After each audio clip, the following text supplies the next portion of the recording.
In a global population bordering on 7 billion people, it's estimated that there are approximately 300 million playing games. On average, a gamer spends approximately 35 hours per month playing games, compared to using other media.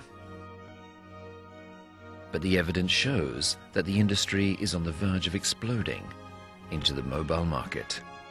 You know, we've been lucky enough to work on some really big titles and franchises like Backbreaker Football, which is an American football game we launched a couple of months ago.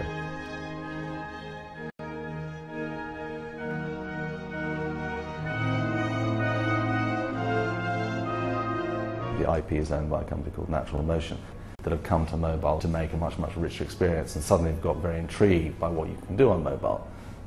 You can create much lighter weight games, the development cycle is much faster. You know, you can do updates very quickly, but really exciting, you can sell directly to the consumer.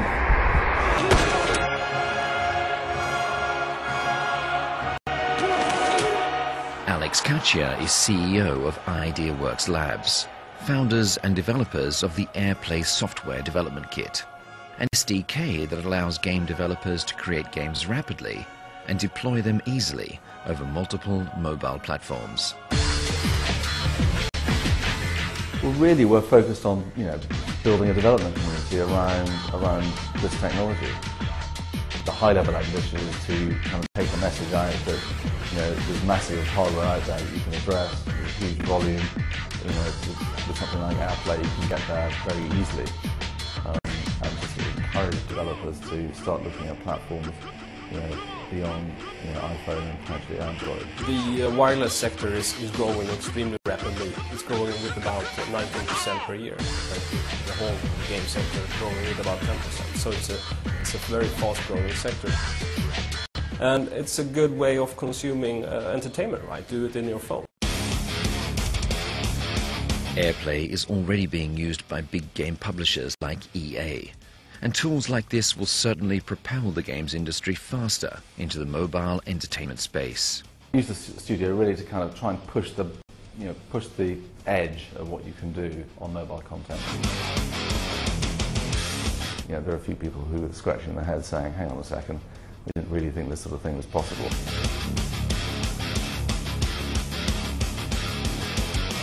But the real money is still in PC-based games, and growing even more on games consoles. The industry is barely 15 years old, but now turns over more money than the music industry, and is quickly approaching the grandeur of the film industry. When I started mid-90s, the industry wasn't really developed, which was good because it meant it was possible to start up by pure talent. Today it's much different. It's a very professional business, and it's now a full-blown entertainment industry. When I started, you know, 10 plus years ago, you didn't need a whole lot to start. You could just go in, and with very few people, you could actually do relatively well and get out into the marketplace, and you didn't have to spend millions of dollars. Right now, if you look at a PlayStation 3, an Xbox 360, and maybe a PC, if you want to release a game on all those platforms and be competitive, meaning you want to get to the multiple millions of units in sales, you're going to have to spend between $20 and $40 million in just R&D. And on top of that, you're going to have to spend marketing money. So, you know, you're way above, you know, you're probably close to $50–60 million before you get any money back at all.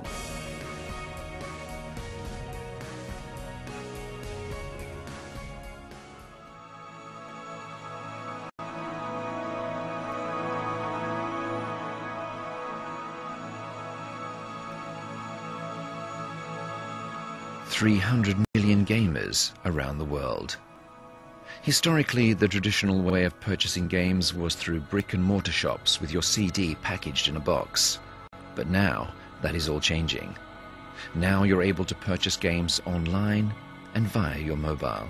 The biggest trend and the biggest difference that we're seeing is obviously the online direct download, and our ambition of going direct to the consumer instead of going through a store. One of the biggest problems we have in the West world, Europe, US today, as a games industry, is actually that retailers who sell our games in boxes, they buy back these games from gamers who play them and sell them second-hand. For the first time, we can actually find out with a lot of certainty what our consumers think about our products. We know what they want and what they don't want, how they respond to things that we do in our software.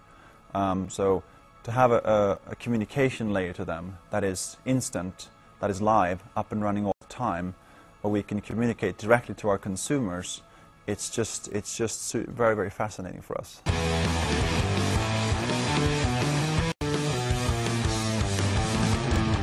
The games that we have right now that are built for online play have a lot of telemetry output. So we get, basically, we know everything about the people who play. We know where they came from, we know how long they played, we know with what they played and exactly what they did at a given time in the game, how many times they used a certain thing. And then obviously we look at that data and we multiply it by tens of thousands of users, we can start seeing patterns.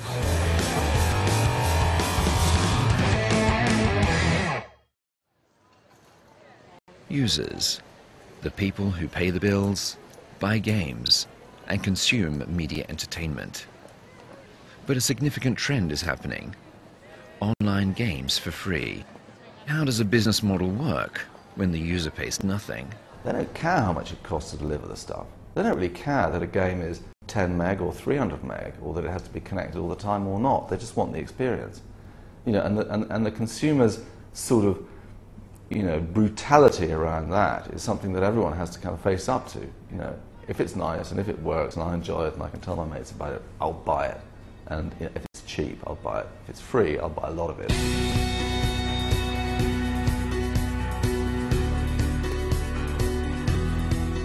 The trends in our industry is multiple. There are games that are going to be free to play, so to say. You can download them for free, play them. We have a couple of those already up and running.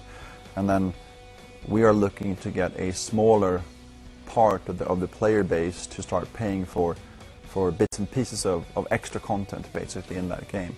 That will set you back, a couple of euros or so. And when you start spending that money, a little bit here and there, money starts flowing.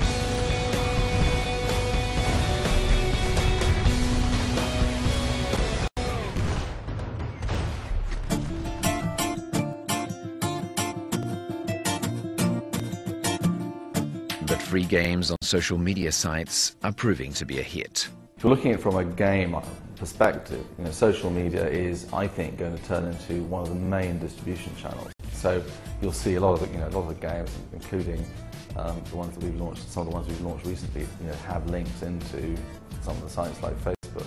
Selling 5 million games on a console like Xbox or Sony PlayStation is considered to be a great success, but it compares nothing to companies like Zynga, who have free games on social media sites like Facebook and attract over 100 million users every month. Games such as Farmville, Yeovil, Petville and many more are free to use, but encourage the gamers to buy, swap, send gifts and attend different activities throughout the course of their experience. Experiences that can be played on both the fixed computer and mobile devices. In, say, 5 years' time, you could be in a market where there are 500 million smartphones being sold per annum with an installed base of maybe 1 to 1.5 billion smartphones like that.